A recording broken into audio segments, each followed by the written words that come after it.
Hello. Thank you for tuning in for the fourth segment of poetry and paintings for panties and bras. Today I just wanted to share with you poetry, and it's kind of dealing with the issues that I have with the church, but it's also dealing with some social issues. The first poem is titled War Zones, and I'm discussing different social issues and concerns that I have. And then the rest of the poems are dealing with issues that I have with church or people that call themselves Christian. War zones. Western culture cannot make democracy reign in other parts of the world. We need to fight the war that is brewing moonshine in our own backyards. Policemen and women need assistance from the government to do their jobs more efficiently. We are at war and peace all the time. We have to be careful not to let our guards down. We cannot forsake our own welfare and safety, especially when it's already known that America is popular but disliked by many. The popular clique is always the most hated group in high school. Jealousy can kill any relationship every single time. I don't know why so many immigrants keep coming to America. It's no longer a safe and wealthy place. It's an impoverished and crime-infested war zone. I wonder, what do they hope to achieve or accomplish when Americans can't even find employment? There's no rest in the land. Too much blood has been spilled in and on this land. I often think about the Native American Indians are almost an extinct race. I often think about how did black people survive slavery. My answer or theory is this: one African man accepted the salvation of Christ, and the rest is history. Whomever this man was saved a whole nation or race of people. I am entering another war zone. I know some people think the Bible is an antiquated equation. Nobody wants to acknowledge Jesus Christ.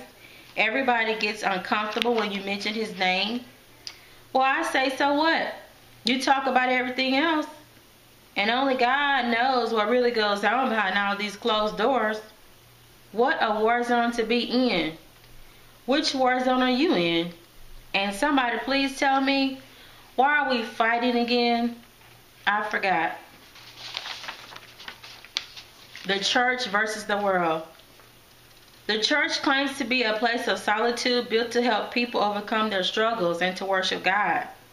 But I have discovered that the world has an identical twin called the church. The church was supposed to help me come up, but I keep finding myself getting back up from the ground, and I am still bleeding from the cut that I received from the world's concrete, knocking me down and passing me by as I reached out my hand for some advice, lost and in desperate need of directions for all of the decisions and choices that I had to make. Church leaders keep asking the poor and middle class for more money, just like the world. Taxes, taxes, and more taxes. But guess what? The church doesn't even pay taxes.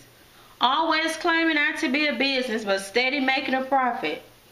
Tax-free money is why most of them are called by the Lord to preach. Unbelievable. And they have the nerve to complain about celebrities, the government, and its leaders when they are no better. I am even beginning to see people wear short shorts to church. One Sunday, I almost threw up at the door of the church because I saw a woman in a strapless sundress with breasts as big as Pamela Anderson's, but they looked like busted punching bags with no bra on. Another time, I saw a young lady with a mini dress so short she could bend over if Jesus asked her to, because the whole congregation would have seen her vagina. The church is running neck and neck with the world. I have no doubt in my mind that a large percentage of people that belong to both groups are going straight to hell. Church people. The most evil-hearted, jealous, selfish, backbiting, competitive, unruly children. The worst damn kids in the whole world. OMG, for real. Argumentative about nothing, over differences of opinion about a scripture, and both interpretations could be wrong anyway. Who's to say? Fighting over petty stuff when you are supposed to be an example for the dark world. Always shining light and shaking the salt. I don't know about that one. Not from what I've seen within some churches. I'm surprised that Jesus don't just get a gun and shoot everybody. I mean, what the hell? The majority of them are going to hell anyway. Why not let them go early? Well, for goodness sakes, grace and mercy keep saving the stupid asses. Remembering my youth and innocence at church, even now, I was there because I love God, and I was trying to figure out who He was and what He wanted me to do with my life. To worship, to pay tithes, to give offerings to God for His goodness and out of my obedience. There were times when I had ulterior motives, but I was just trying to be more successful in life. Like some of the leaders who had stepped out before me, I wasn't trying to hurt anyone. Just attempted to catch some bigger fish for my future. God knows the plans He has for me, and I just have to trust that. Because church people will not lift some of them, they won't lift a finger to help you anyway. And my last poem is entitled, Sow or Be Broke. Meaningful interactions with others are necessary. You can't keep silent like a stranded, shipwrecked pilot. Some homeless stranger is waiting for you. Some unknown star is waiting to be born. Some abused woman is looking for helpful advice. Some abandoned teen needs a shoulder to cry on. Some unemployed man is about to commit suicide, which will kill his family too. People are waiting to be helped by you. Yes, you. You have a main course meal, tasty appetizers, and stimulating desserts to offer the starved, hurt, and broken minds. Poor souls will become rich if you give some of yourself to others. Whatever you have is worth something to somebody else.